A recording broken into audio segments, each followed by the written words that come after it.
I'm recording this because the silence in my apartment has started to feel like a physical weight, a heavy, suffocating blanket that presses against my eardrums until they throb. If you are hearing my voice right now, or if you are reading the transcript of these words in some corner of the web that hasn't been scrubbed yet, then I have already become the exception to the rule. We all like to think we're the protagonists of our own lives, shielded by some invisible layer of narrative armor that keeps the unthinkable at bay. We browse the dark corners of the internet with a sense of detached curiosity, looking at the abyss through a reinforced glass screen, convinced that as long as we don't click the wrong link or engage with the wrong user, we are safe. We believe anonymity is a shield.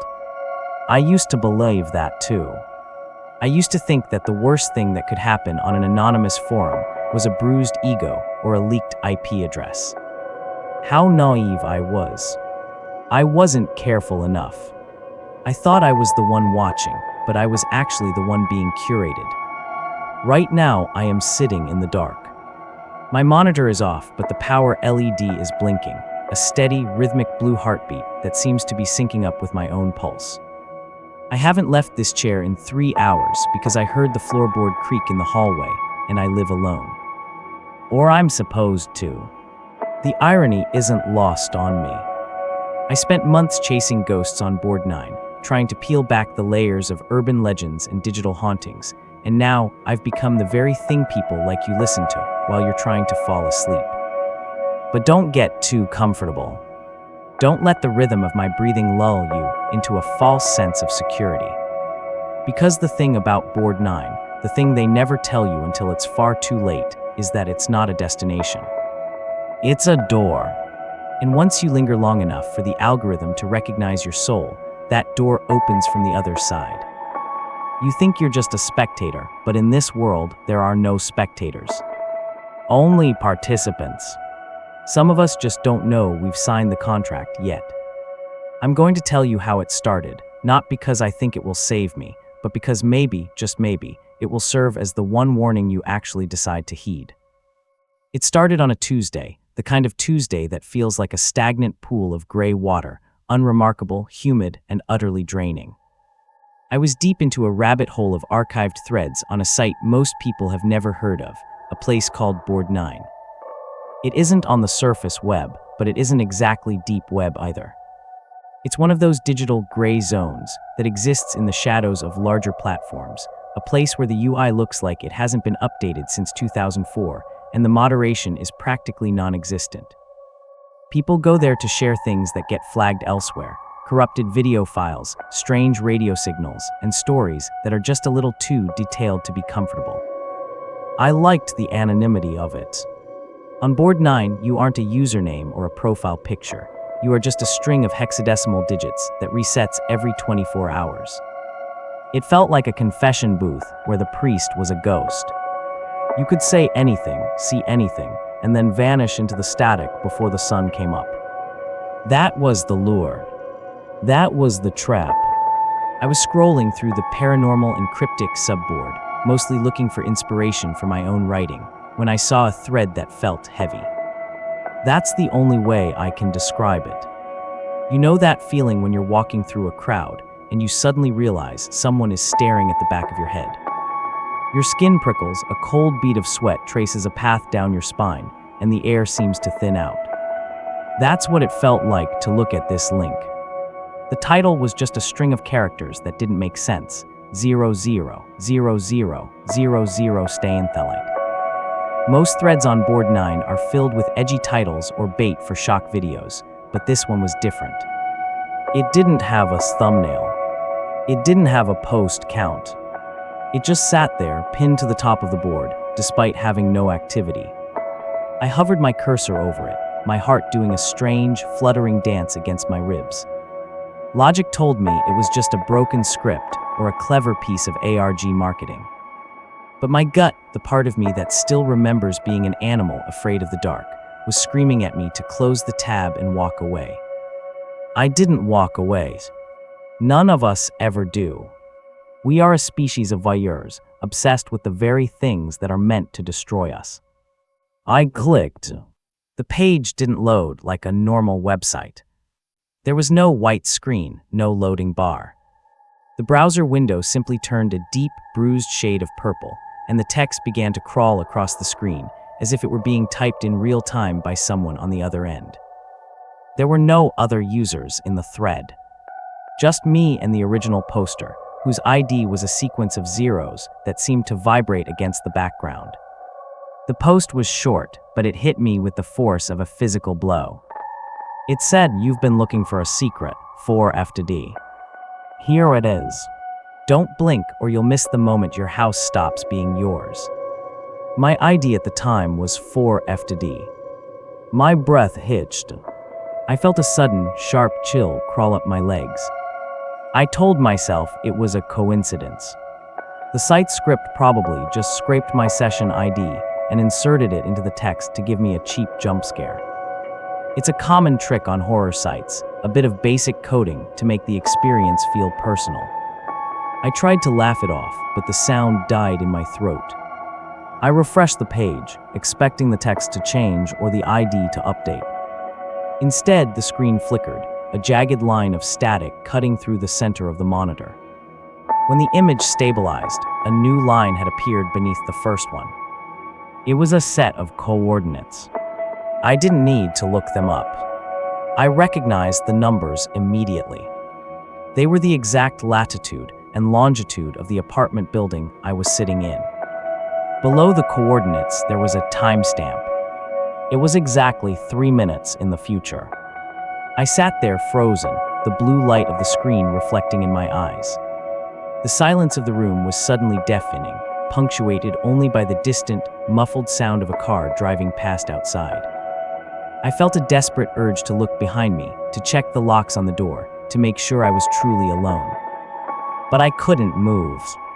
I was mesmerized by that blinking cursor, that digital heartbeat that seemed to know exactly where I was. It felt like I had reached out to touch a shadow, and the shadow had grabbed my hand. I wasn't just browsing a forum anymore. I had invited something into my space, something that didn't care about firewalls or encryption.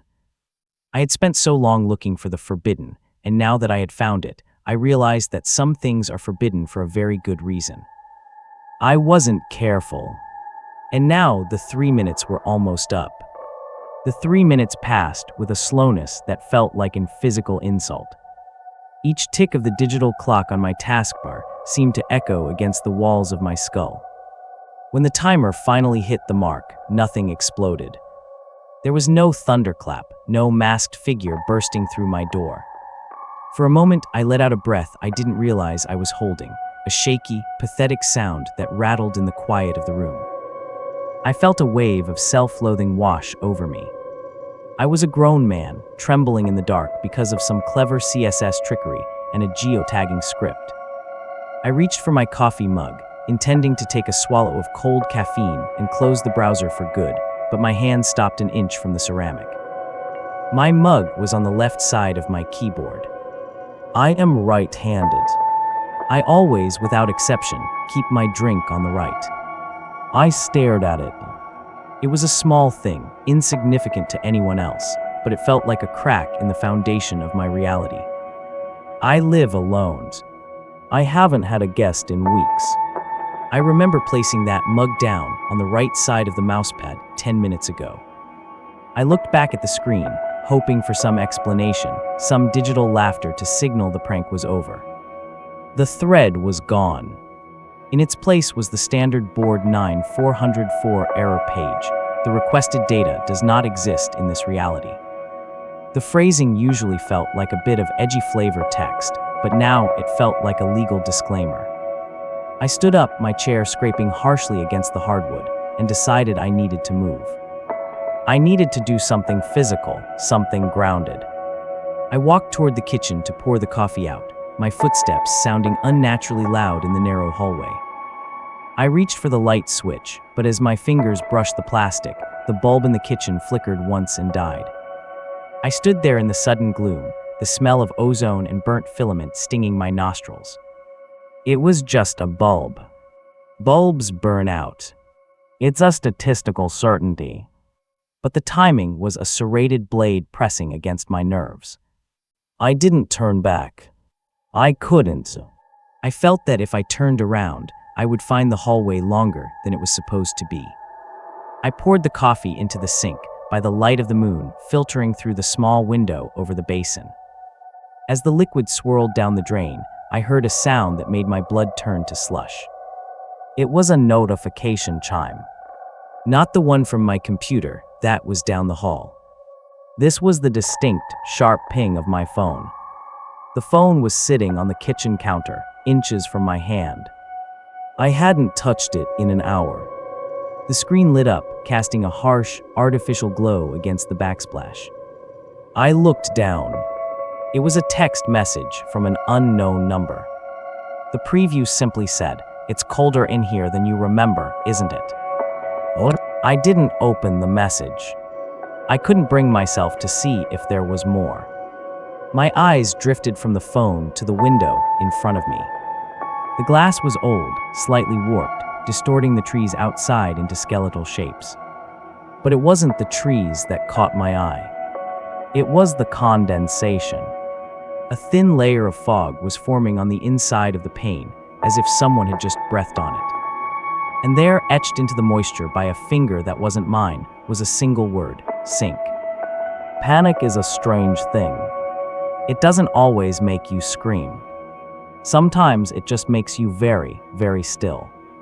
I watched as a single droplet of water rolled down the glass, cutting a trail through the letter Y. My mind tried to invent 1,000 rationalizations. A draft, a leak, a lingering mark from when I cleaned the windows. But I hadn't cleaned the windows in months, and the air in the kitchen had dropped at least 10 degrees. I could see my own breath now, a pale, ghostly plume in the moonlight. I backed out of the kitchen, my hands raised as if to ward off an invisible attacker. I made it back to the living room, back to the safety of my desk lamp, but the safety was an illusion. My computer, which I had left on the 404 page, was active again. The monitor hadn't just woken up, it was cycling through images at a terrifying speed. Photos of my apartment. Photos of me. There was a shot of me sitting at this very desk, taken from the perspective of the darkened window behind me. There was a shot of my half-eaten dinner in the trash can. And then the cycle stopped on a photo that made my heart seize. It was a picture of my bedside table. On it sat my watch, my glasses, and a small silver key I hadn't seen in years. The key to my childhood diary, a thing I'd lost a decade ago. I looked toward my bedroom door, which was slightly ajar. I knew with a certainty that transcended logic that if I went in there, the key would be sitting on the nightstand, exactly like in the photo. The forum wasn't just predicting the future anymore, it was rewriting my present. It was syncing with my life, pulling old ghosts out of the attic of my memory and placing them in the path of my footsteps. I reached for the power button on the tower, desperate to kill the connection, but my fingers froze. A new window had popped up on the center of the screen. It wasn't a forum post. It was a live feed. The quality was grainy, low light, and black and white. It took me several seconds to realize what I was looking at. It was a camera angle from the top corner of my own ceiling, looking down at me. I watched myself on the screen. I watched my own hand hovering near the power button. I saw the back of my head, the tension in my shoulders. And then in the video feed, I saw the door to the closet behind me, the one I keep my winter coats in slowly, silently begin to creak open. In the real world, I heard nothing. No wood on wood, no hinges groaning. But on the screen, a pale, elongated hand reached out from the darkness of the closet and gripped the edge of the doorframe. I didn't turn around. I couldn't. I just stared at the monitor, a witness to my own potential end, realizing that the first breach wasn't about them getting into my computer. It was about them showing me that I was already inside theirs. I stared at the screen, my eyes locked on the grainy, black and white feed of my own closet door. In the video, that pale, spindly hand remained anchored to the wood, a frozen splinter of nightmare. In the physical world, the air behind me remained deathly still. No sound. No movement. The disconnect between what I was seeing and what I was feeling created a sickening rift in my brain, a cognitive dissonance so sharp it felt like a physical migraine. My reflection in the monitor was a ghost of a man, pale and trembling, caught between a digital lie and a terrifying truth. I wanted to scream, but my throat felt as though it had been lined with crushed glass. Suddenly, the video feed cut to black. A single line of text appeared in the center of the void, written in a font that looked jagged, as if it had been scratched into the glass from the inside. Look at the board, 4F to D. The others want to meet you. With a jerky, panicked motion, I forced my hand to the mouse. I navigated back to board 9. I didn't want to. Every instinct I possessed told me to smash the monitor, grab my keys, and run until my lungs gave out. But there was a hook in me now, a FOMO trigger of the most malicious kind. If they knew where I was, if they were already inside my home, then running was just an invitation for a chase. I needed to know the rules. I needed to know why I had been chosen. The main page of the Paranormal and Cryptic board had changed. It was no longer a list of threads. There was only one. The title was my full legal name, followed by my social security number and my current heart rate. I'm looking at him right now, the first post read. It was from a user named Mod0. Attached was a photo. My breath stopped. It wasn't a photo from a webcam or a hidden ceiling mount. It was a high-resolution shot of my front door, taken from the hallway of my apartment building. I could see the small scratch near the deadbolt where I'd fumbled with my keys last week. I could see the "No Soliciting" sticker peeling at the corner. But the most terrifying detail was the shadow cast against the door. It was the shadow of someone holding a camera, but the silhouette was wrong. The limbs were too long, the head tilted at an angle that would have snapped a human neck. The thread was moving fast. Hundreds of anonymous users were flooding the comments. They weren't just trolls, they were participants in a ritual I didn't understand. Does he know about the closet yet? One user asked. He's checking the screen. Look at his pupils dilate, another replied. Don't let him leave the chair. If he leaves the chair before the sink is complete, the house stays hungry. I felt a cold sweat break across my forehead. The rules of engagement were being laid out in the comments, hidden amongst the vitriol and the voyeurism.